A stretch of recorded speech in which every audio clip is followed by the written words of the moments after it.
Hello, hello, hello. It is your favorite realtor, Joshua Grace, checking in from the beautiful city of Cincinnati, Ohio. As always, thank you so much for tuning in. Really hope this information can help you out. This is really geared towards home sellers. So if you've been paying attention, I've put out a few prior videos just in regards to how to sell your property for top dollar. So it's very important that you understand what top dollar really means, but really what goes into selling your property and maximizing that opportunity. So last video, we talked more so about doing some economical upgrades, adjustments to your kitchen and bathrooms if you're on more of a economical budget, so to speak, and really shoestring budget is what we call it here in the real estate space.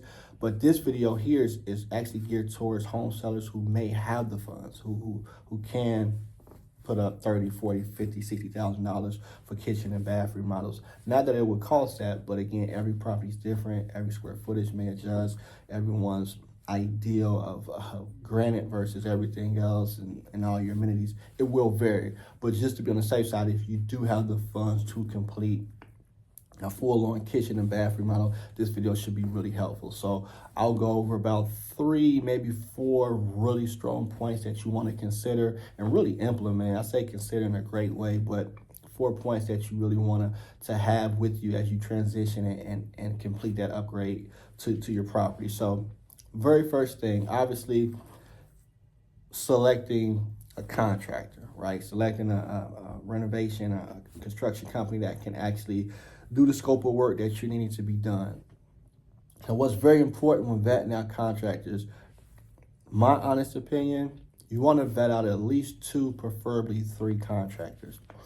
You want to have multiple options. You want to have multiple bids because unless you're experienced in the space, unless you know the exact cost of your drywall versus your paint versus your labor versus your time versus everything else, it helps to have multiple bids to kind of benchmark, if you will. So rule of thumb, you really want to take the least expensive bid.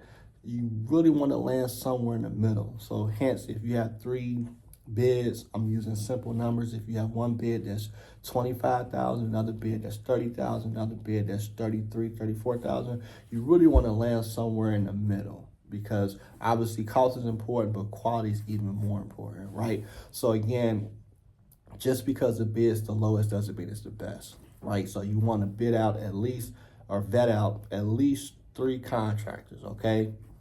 You want to ask first and foremost, are you insured and bonded?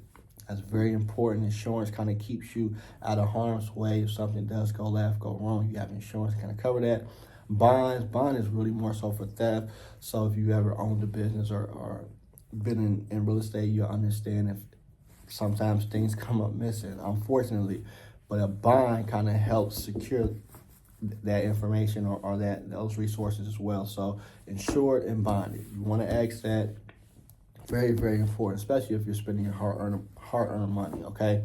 So are they insured and bonded? But you also want to ask, hey, do you have the capacity to finish this job in a timely manner? A timely manner can be very broad. So in essence, kitchen, 1.5 bath renovation, if they're telling you 6, 7 months, that's absurd in my strong opinion.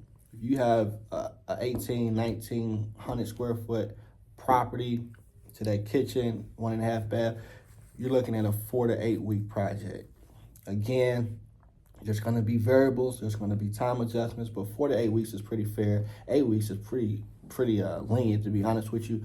But you do definitely want to ask them, hey, do you have the capacity to finish this in a timely manner? If they don't, you may want to move on to the next contractor because the last thing you want to do is hold up a project and prevent yourself from putting your property back on the market in a decent time. Because in real estate, seasons are everything, right? You want to take advantage and really maximize that particular market in that time of the year.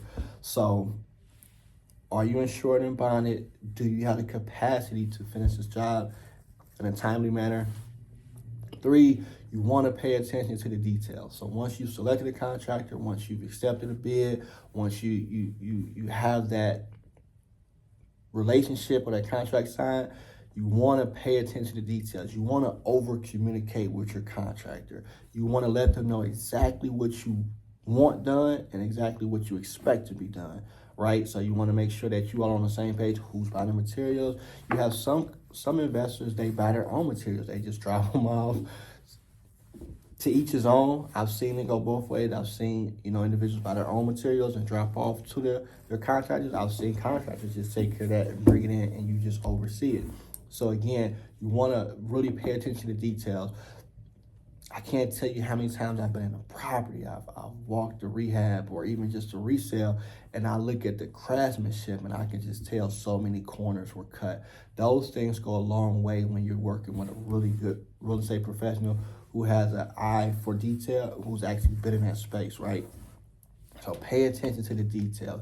Pay attention to things that are ultimately going to sell the property, because the same way you're looking at it, that potential buyer is going to be looking at it as well. So you want to make sure that you're paying attention and staying on top of the details of the rehab, but you also want to really work very closely with that contractor. I'm talking about daily. You want to have a very open line of communication, expectations. You want to make sure that the timeline is coming along fairly well. You want to make sure that the attention to detail is there. You want to make sure that the craftsmanship is where you need it to be, okay? So over communicate. There's no such thing as over communicating in real estate, in business in general, but specifically in real estate. You want to make sure that there's no gray areas. You want to make sure that everything's pretty clear, that they understand what you're expecting and you understand what they're expecting, right? When you start paying your contractors, if a contractor asks you for a deposit up front, it's probably not the contractor for you. That just lets you know they really need the money, as we all do. We have to eat, but a reputable contractor shouldn't necessarily need money up front. Just my opinion. I've been in this space for many, many years. I've sold and invested in real estate across the board. You shouldn't have to give a deposit up front to a contractor. But what could happen, obviously, and the bid should be free too. You shouldn't really be charged for someone to come out and give you a bid. Again, if they do, probably not the contractor for you. Just free game. I've been there. I've seen it time and time again, right? But what you want to do when you start paying out, you want to pay in what we call draws.